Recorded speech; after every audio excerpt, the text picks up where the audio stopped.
once we understand the basics, okay, all we've done now so far is the basics. Okay, is it possible? Is it necessary? Why are you there? How does gravity work? That's all we've covered so far. Now let's actually look at how you build a house. Key thing with a house is you need to actually have an end goal. Okay, you need an end goal. You need a vision. Okay, I was talking about how we were building this chapel down in Tasmania. We basically had to sit back and dream in our heads, what did this thing look like? So we were building this chapel out of stone. Virtually like a dry stone wall. So there was a bit of cement to hold it because it's a rainforest and it gets a lot of weather up there. But the whole thing virtually had to be able to be freestanding. The reason why it was such a fascinating experience was because every single rock that went into this wall, you had to remember what the end picture was. Because every rock had to fit so that it would be able to hold the weight that was going to come upon it, above it. You know, so everything had to, every single movement, you had to remember the end goal, remember the end goal. Well, how does this fit the big picture? Okay? So, the end goal is crucial for any building. You don't start building a house until you actually have the blueprints. Like, it'd be ridiculous to think, let's start and then we'll draw the picture later. It's not going to be a good house. It's not going to work. Often what you find in ministry is people talk about the idea of vision statements. You know, what's our vision? I think you're actually better talking about the idea of what's your end goal. And there's a significant difference between the two. Have a look online sometime. Just look up parish strategic plan, you know, or parish vision statement.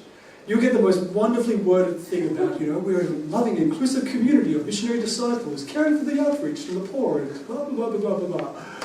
Okay. What I want to suggest is the difference between a vision and an end goal is like the difference between a direction and a destination. So if I was to say to you, your job is to go west. Okay, that's your call. Go west. Okay? As long as every day you take one footstep west, I've done my job. Job done. Tomorrow, another step west. Job done. I'm doing good. I've got the vision. Okay, we've got the vision, we're going there. Now, very different is if I was to say, you need to be in Perth by next Tuesday. Okay? Suddenly the whole thing changes. That's very west. Okay? It's like 3,700 kilometres from here. You've got 1,000 kilometres of desert between here and there. As soon as, like, in a sense, both of those are the same thing. But as soon as we actually say a place and a time, automatically you start thinking strategy. Like as soon as I said that, you're probably now thinking plane, car, not walking. Okay? Definitely not riding a bike. Can't get that by Tuesday. So, as soon as you have an end goal, you naturally start thinking strategically. Like, okay, how am I going to get there? I need to get a plane. Okay, that's going to be, at this time, probably maybe $400, $500. Haven't got that much money. So I either need to start begging or working, or I need to borrow someone's car and get some fuel. Okay, it's going to take 4 days to drive. Today's Thursday. I'm going to get there by Tuesday. That means I've got to leave tomorrow. Or Saturday. Automatically you've got a strategy. Okay, and there's also a sense of urgency behind it as well. Because if you only have a direction, you're only going to stay in the area where it's comfortable. You know, so you're only, like even if I say, keep going west, keep going west, keep going west, you know, you could pass that job on to the next 5 generations and they're not going to get past the nice bits of Victoria. Once you start getting to the really dry, barren parts of South Australia, you're going to start walking slower and taking smaller steps and smaller steps. Still doing the direction, but you're only going to stay where it's comfortable. The whole thing about having an end goal is that it forces you to have to go beyond into the uncomfortable areas.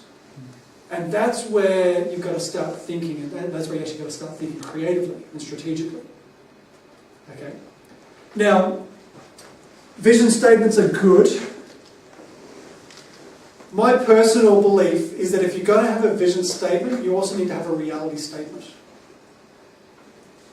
So if your parish or your ministry has a vision of saying, we're going to bring hope to young people and evangelize them and help them to know Jesus Christ.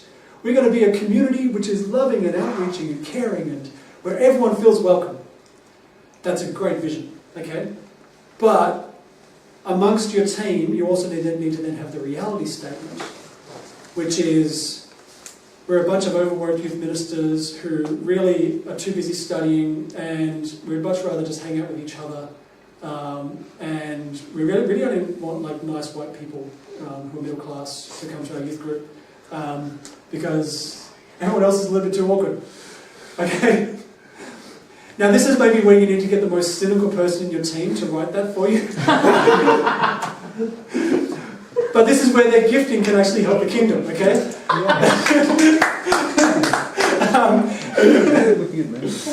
Because you need to know actually where you are. Once again, this is maybe my cynical side coming out, but I think one of the problems with vision statements is that they can become ways of deceiving ourselves. Pretending that this is what we are when we're actually not there at all. And we put it up in nice lettering on the wall of the sacristy or something, and we're like, yes, we're a caring missionary disciple community, blah, blah, blah, blah, blah.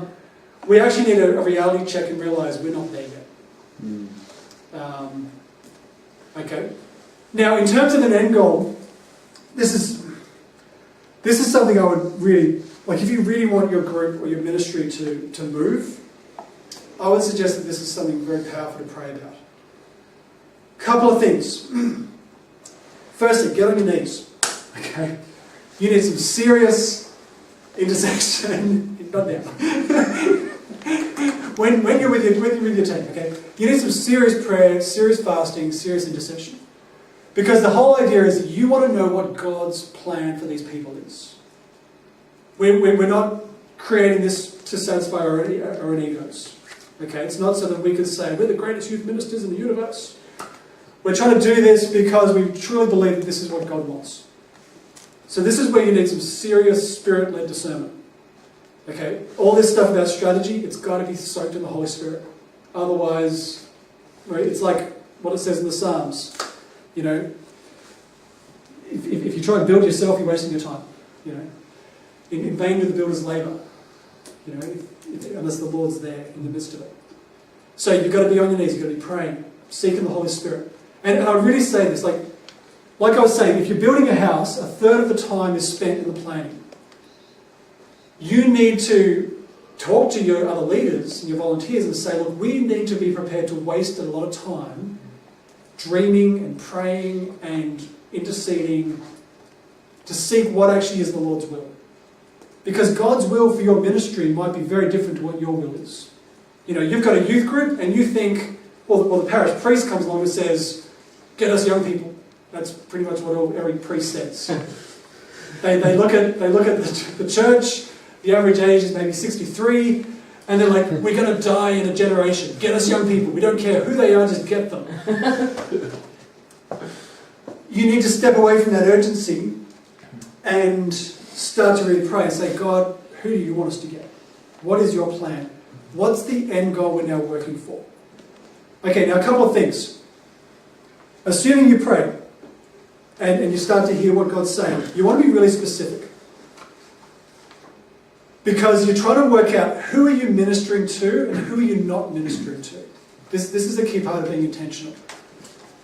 You can't minister to everybody. It just doesn't work. Okay? If you try and do that, you're just going to go back to those default settings and you're going to end up just working for the kids who are already going to church, who have already heard it 1,000 times. What you're trying to do here in setting an end goal is you're trying to bust your way out of that bubble. So you're trying to say, okay, let's use an example. Okay, you're running a youth ministry or a youth conference, and you believe, we feel God is calling us to reach out to unchurched Catholic kids at the local Catholic high school, and we feel like God's calling us to have 100 of them in this youth group within 2 years. That's a really specific goal. Okay, currently you've got 10 kids in your youth group, and they're all just kids who've always come to church, okay, the most innocent kids in the universe. You've now got a challenge. Okay, so you've set a number, you've set a particular target group, and you've set a time. Once you've got that, you've got to start working backwards. Okay, so it's pretty much the same thing as the way you build a house. You build a house by drawing the picture of the end goal, and then you work backwards, you break it down. Okay? How many bits of metal do we need? How much wood do we need? How much of this do we need? How much of this do we need? How many workers do we need? How much money do we need? Have we got any of that? No. How are we going to get it? Okay, so you actually kind of work your way backwards. Now, one of the big problems is that, in a sense, there are two ways to build a house. You can look at what you currently have and limit your building to the size of what you currently have.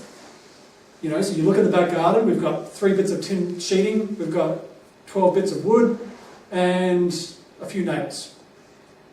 All you're going to get is a garden shed. Okay? Now, a lot of how the church operates is like that. We kind of say, well, we want a youth group. What have we got? We've got, you know, a 70-year-old who plays the organ and a burnt-out youth minister.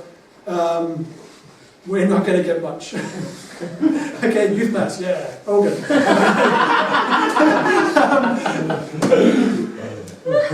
The problem is that we end up building based on what we have, whereas in reality you've got to build on based on what you feel you need. You know, like you actually kind of need to dream a big goal. Like if you genuinely believe that God is calling you to create this big youth group, you know, a youth group with 100 kids who are coming from really broken backgrounds, you've then got to start inventing stuff. You've then got to start working out how to get what you don't have. And this is where you're not going to achieve it by, you know, next Tuesday. Okay? This is where you start to get a 20-year vision of realising, well, it's going to take us a long time to get enough leaders and enough of a network of people to care for the issues that these kids are going to have. Because these kids are going to come from broken families, drug addicted, probably abuse issues, and we're not equipped. Okay, so what do? How do we get that? You've got to now think through every possibility, and you've got to work out, well, what don't we have? How do we get it? Classic example of this was the Second World War.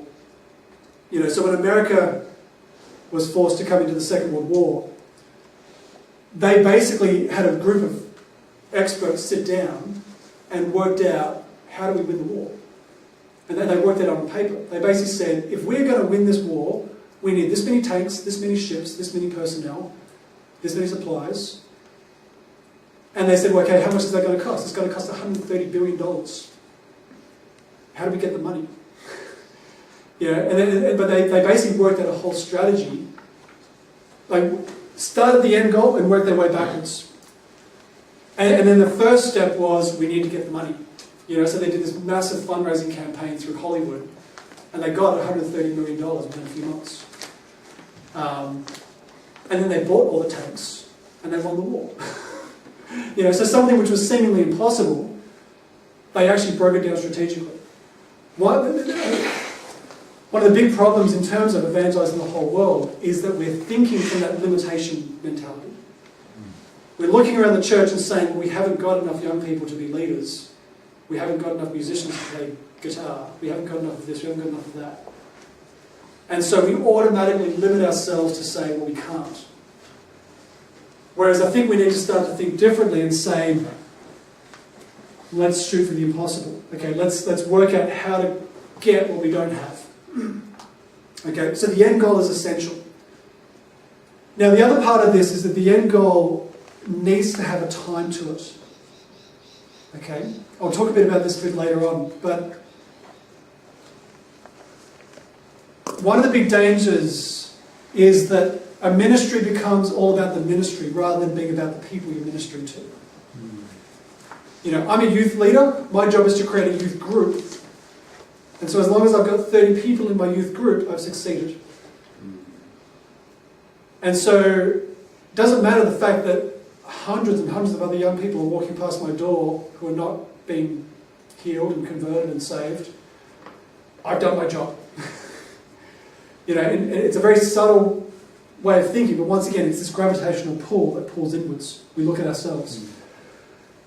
Part of the thing of having a time limit is the reality that there actually is a time limit for salvation. Don't know if you've ever thought about this. When you die, you're dead. Okay? Basically, as far as we're aware, the whole way salvation works is that at that point, the job's done. Okay? Like whatever you've decided, you've decided. So there is actually a sense of urgency. Like if your job as a parish priest is to evangelize the people in this suburb, the clock's ticking. Okay? Because there's a bunch of them who are going to be dead tomorrow, and they will have not heard the gospel. So it's not a matter of saying, oh, we'll get to it eventually. You know, one day we'll be a parish of missionary disciples. It's a question of, hang on, do I care about these people? Am I doing it now? You know, like we actually need to get there by a certain time. If you're working in a high school, it comes back to that question of, do you actually care for these people? Are they your problem? Why do you care about them? You've got 5 years.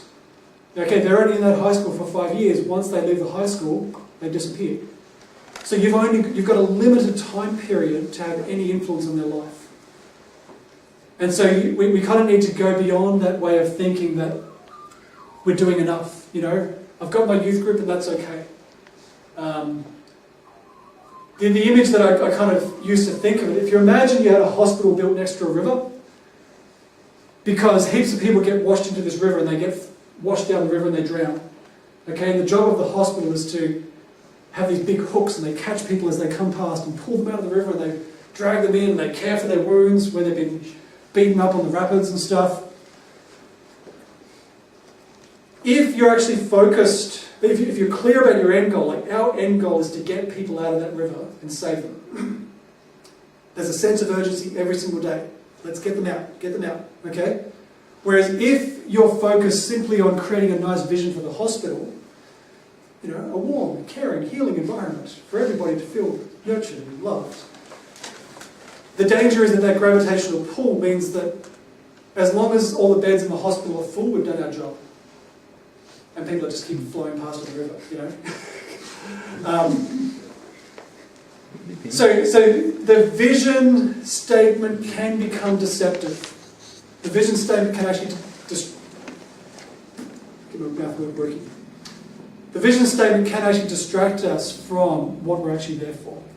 Like I said, so you need to be really specific, and every day you need to come back to your people and say, this is what we're here for. If we haven't achieved that yet, we've failed.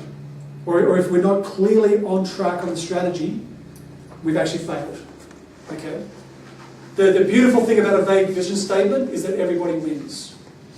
Because it's vague, no one can evaluate whether you succeeded or failed. And I think that's why the church loves them so much.